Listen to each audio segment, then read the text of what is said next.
channel because I'm a Georgia fan. My target audience is Georgia fans.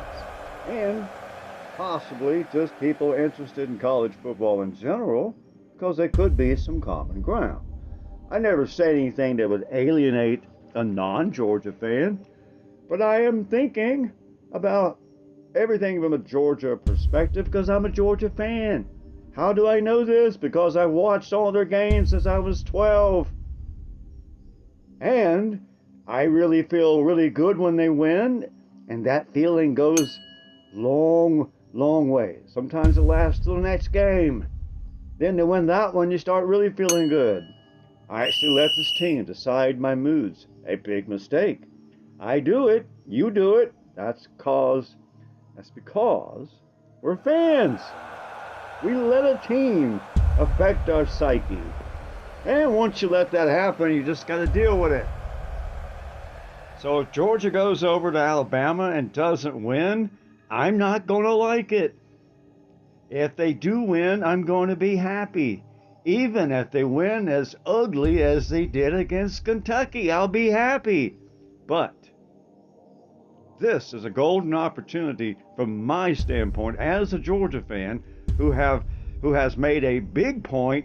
You can go count 100 videos I've published telling you why Mike Bobo is a bad deal for Georgia. I don't want to get into that too much in this video. I'm going to probably have to. But the main point is Georgia fans need to wake up and pay attention to this game against Alabama.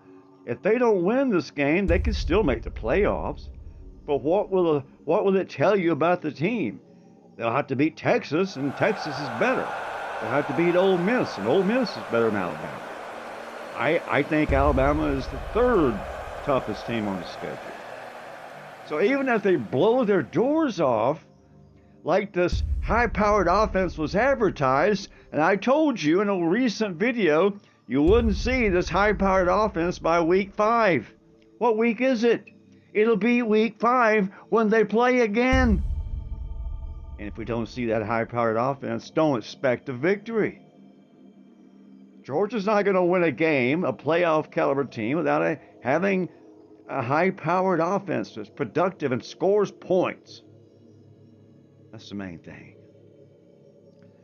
So looking back at Mike Bobo, there's two common things that just cannot be tolerated on a successful team. His character traits, his job performance has shown that his teams they don't score much in the first half. Maybe a touchdown, maybe a field goal, and maybe both. Unlike Monken, who dominated the game by the second quarter, that's a difference. We need to get back to that. I assume that was something we always liked about that Monken era, was scoring early and scoring often and scoring in the whole game. Now, Milrose, the quarterback for Alabama, has gone on record as saying Georgia didn't play 60 minutes against Alabama the last time. Well, what can we say? Because we didn't. Mike Bobo's teams never play 60 minutes. They don't start till 30 minutes are in.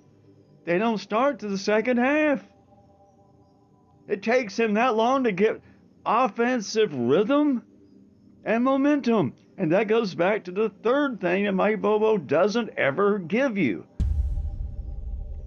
Offensive rhythm is always a challenge. You hear it on the announcers. You hear them say it all the time. Georgia just can't seem to find any offensive rhythm. And it goes on for a half and bleeds into the third quarter in some games. Is that what you want for a coordinator? Is that how you expect to win 3 out of 4 titles? Well, I got to tell you, it's a high expectation. You shouldn't expect that. The biggest problem is, it seems like Georgia keeps degrading their expectations to what they deliver. Big mistake.